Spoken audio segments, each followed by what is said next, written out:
Hello viewers, welcome to Asha's paper kitchen. இன்றைக்கி நம்ம கிச்சனில் மோதகம் எப்படி செய்யலான்னு பார்க்க போகிறோம். இது ரொம்ப சாஃப்டாக இருக்கும், அதே டைம் ரொம்ப டேஸ்டியாகவும் இருக்கும். வாங்க இது எப்படி செய்யலான்னு பார்க்கலாம். 250 கிராம் பச்சை பயிரை நல்லா நைட்டு ஊற வச்சு எடுத்து வச்சுருக்கேன். உங்களால் நைட்டு ஊற வைக்க முடியலைன்னா அட்லீஸ்ட் ஒரு 2 hours நல்லா சுடுதண்ணியில் ஊற வைங்க. இதை இப்போது வேக வைக்கிறதுக்கு ஒரு குக்கருக்கு மாற்றிடலாம். இந்த பச்சை பயிறு மூழ்கிற அளவு வாட்டர் வேணும். நான் இன்றைக்கி 1 டம்ளர் வாட்டர் எடுத்திருக்கேன். 1 டம்ளரே கரெக்டாக இருக்குது. இப்போ குக்கரை மூடி வச்சு வேக வச்சிடலாம். ஒரு 5 விசில் வர்றது வரைக்கும் அப்படியே இருக்கட்டும். நல்லா குழையிறது மாதிரி வேகணும். அடுத்து இது செய்கிறதுக்கு என்னெல்லாம் வேணும்னு பார்த்துடலாம். 200 கிராம் வெல்லம் வேணும். அப்புறம் 1 டம்ளர் ஒயிட் அவுல், கொஞ்சமாக ஏலக்காய் பவுடர், ஒரு பிஞ்சளவு சால்ட், அப்புறம் ஒரு பவுலில் 4 டேபிள் ஸ்பூன் மைதா,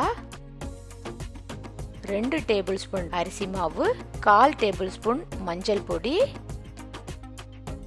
ஒரு பிஞ்சளவு சால்ட் எல்லாம் மிக்ஸ் பண்ணி எடுத்து வச்சிடலாம்.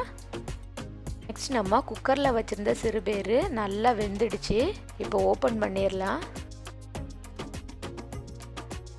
எந்த வாட்டரும் இல்லாமல் கரெக்டாக வெந்திருக்கு.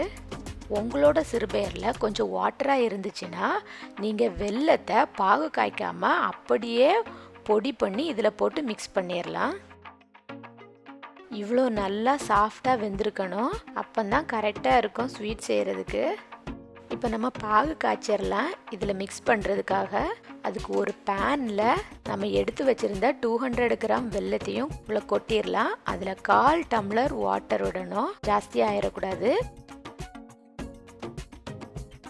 வாட்டர் விட்டுட்டு ஒரு 5 மினிட்ஸ் சிம்மில் மூடி வைக்கணும். அப்போது வெல்லம் எல்லாம் சாஃப்ட் ஆகிரும். இது போல் நல்லா எல்லாம் உடஞ்சதுக்கு அப்புறம் பாகு காய்க்கணும். இது ஒரு கம்பி பதம் இல்லை, பாதி கம்பி பதம் தான்.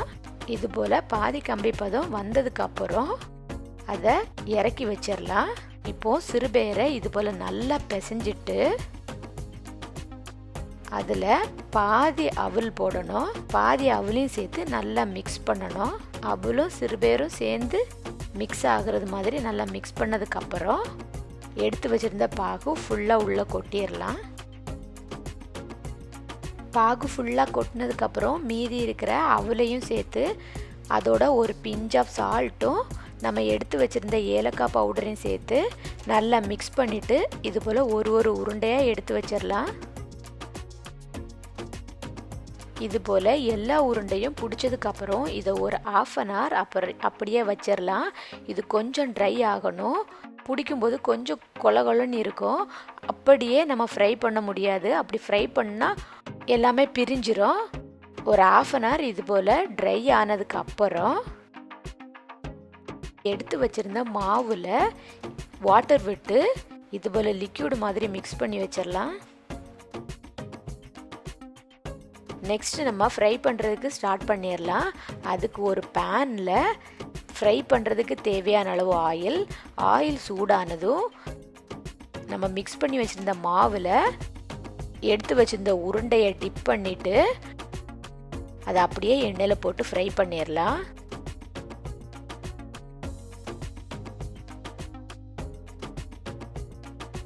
ஒரு சைடு ஃப்ரை ஆனதும் ஒரு 2 மினிட்ஸுக்கு அப்புறம் திருப்பி போடுங்க. உடனே திருப்பி போடக்கூடாது, பிஞ்சிரும். 2 மினிட்ஸுக்கு அப்புறம் திருப்பி போட்டு அடுத்த சைடையும் வேக வச்சிடலாம்.